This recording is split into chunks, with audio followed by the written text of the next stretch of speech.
final conversation for today. The negotiation for a new national minimum wage between organized labor and the federal government seems to have collapsed.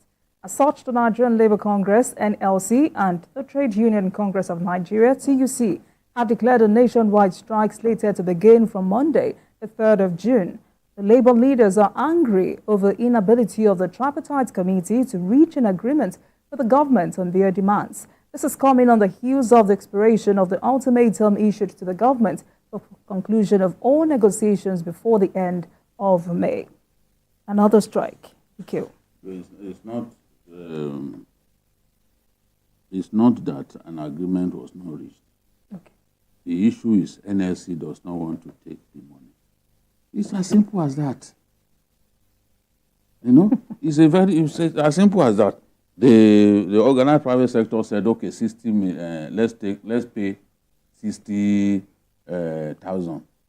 60,000 is 100% higher than the former minimum wage, which is 30,000. Organized private sector says it's prepared to pay 60,000, but NLC is asking for 494,000. So this is the crux of the matter. It's not that there is no agreement. So you know, they call it a tripartite thing because it's like a tripod. Three entities are involved.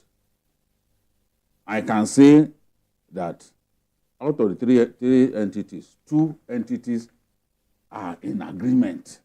But Labour does not want that kind of money. That is the source of this agreement. They don't want, they believe that money is too small. But the question is, if we are to pay 494,000 per person, is it practicable to pay that kind of money? The quantum of funds that will go into paying that kind of money, I don't even know, because how many are workers at the end of the day?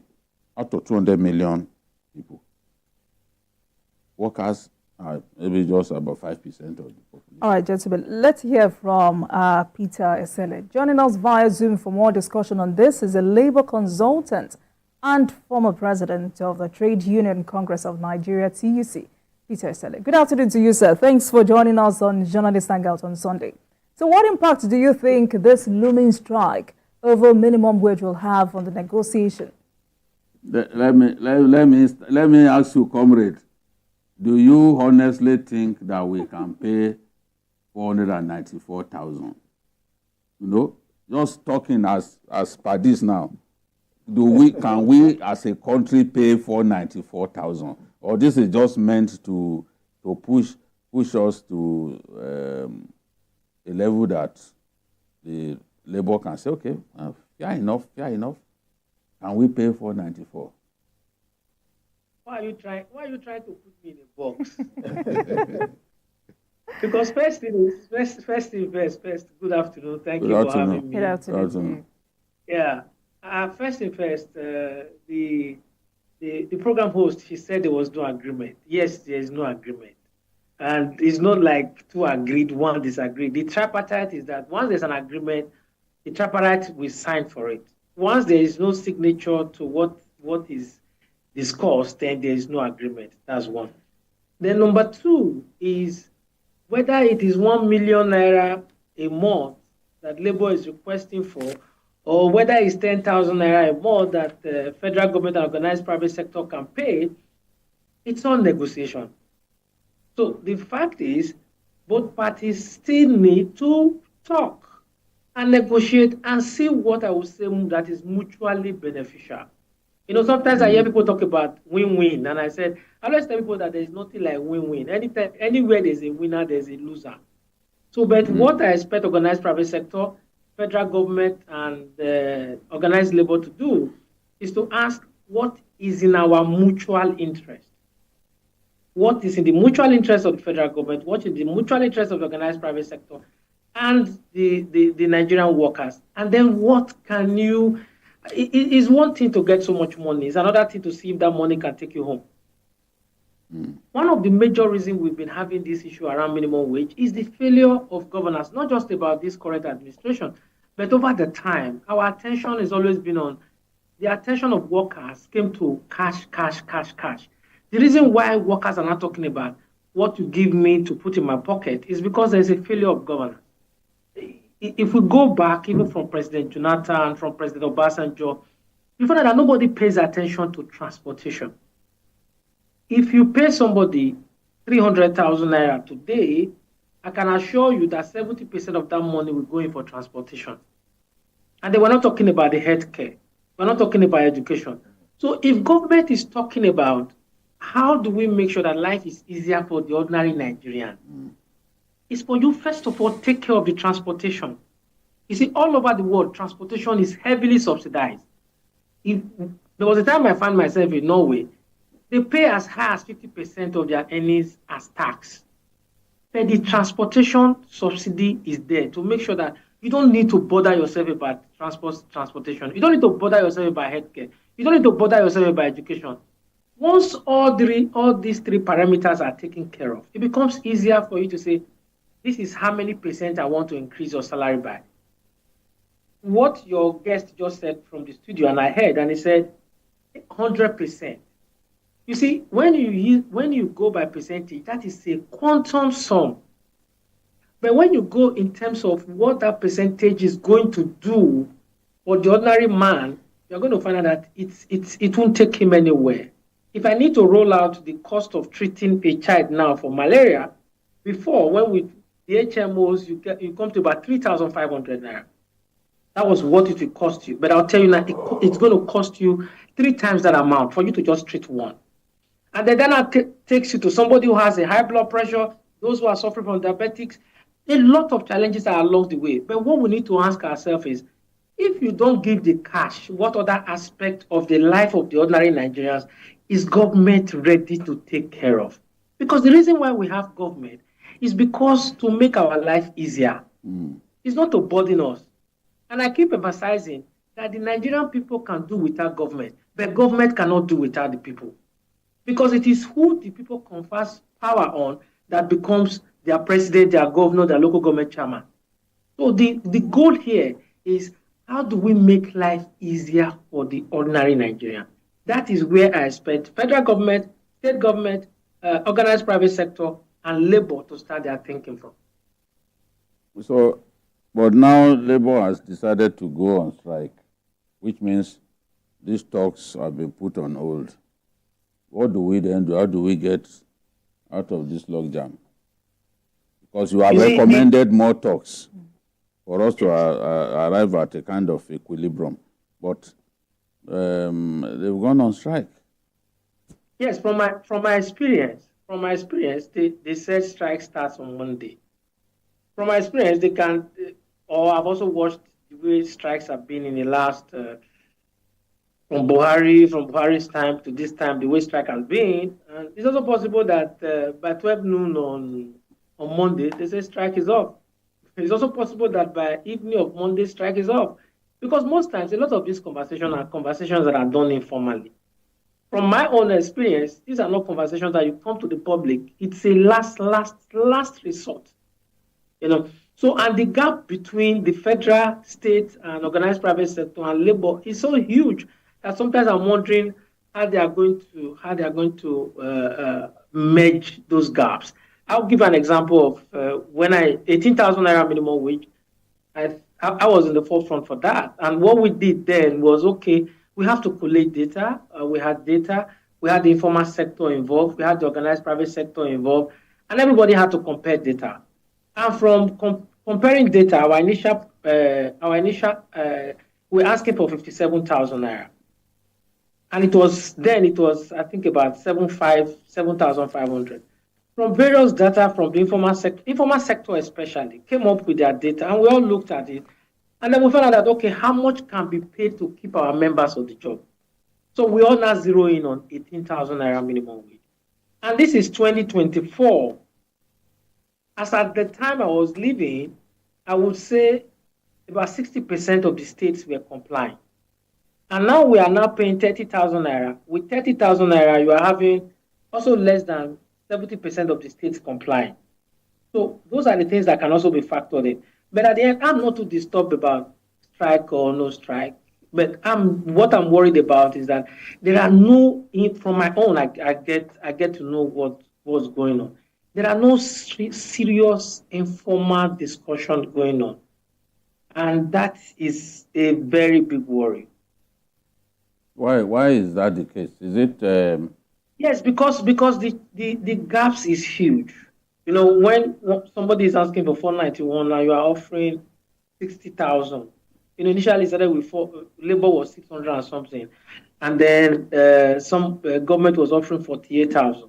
Now government has moved to 60,000, and labor also moved to 400 and something thousand. So that gap, how do you close that gap? So that in itself is very, very, it will be very, very challenging. Well, you know, government is looking at affordability and sustainability. If we are to look at a situation in which many of the states can't even pay. The other day, Labour was begging the governor of Abia State to pay minimum wage of 30,000. The governor is not paying yet. You know? So how do we then move from a situation in which somebody has not been able to pay 30,000, we then move to 400 and something thousand? You know that is the big problem. And a lot of the governors are not prepared. Even if federal government wants to go to a particular level, the governors are pushing back. And we cannot have unanimity without the governors on our side. For me, I am a very optimistic person. I still believe that water will find its level in this coming week. And also, my advice to government would be make an offer, even if you're not making a cash offer. Make an offer. There are two ways that these things goes. You have the street. Everybody wants the support of the street. When I use everybody wants the support of the street, it means you want the ordinary Nigerian on the street to back you. So the federal government needs the support of the ordinary Nigerians. Organized labor also needs the support of the ordinary Nigerian.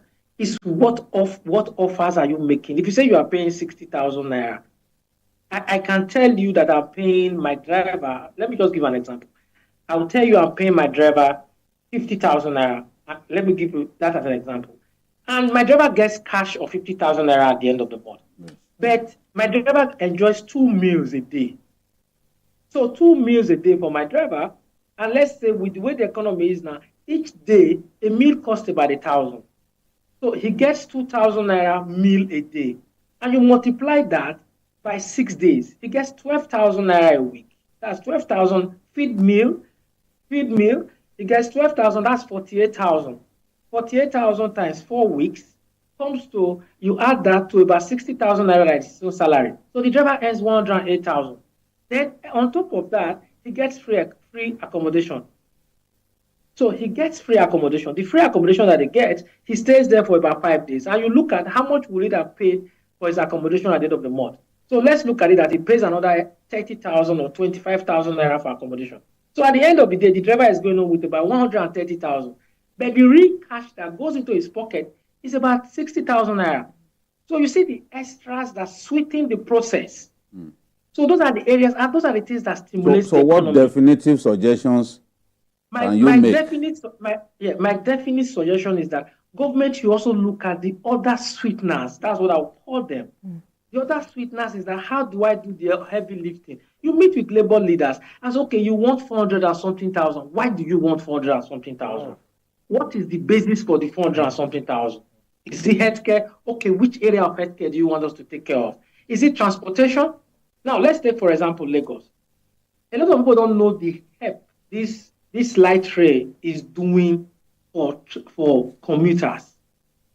People think, because when you now, I take my time to look at all of this, people don't look at all of that. If at the end of the day, that light rail, the cost of it, because of how cheap it is, it goes a long way to ameliorate whatever hardship that you may face. So government comes around and look at, okay, what are the areas that we need to look at? What are the sweeteners that I can add? Those are things that can also move you forward. And if you look at those sweeteners, you may be surprised that those sweeteners can even go over 100,000. And that is how you stimulate economy. To stimulate the economy, transportation is number one, because you must be able to move goods and services from point A to point B. You and I know Travel too, you know what they do in Europe or America. Transportation is what they subsidize. All right.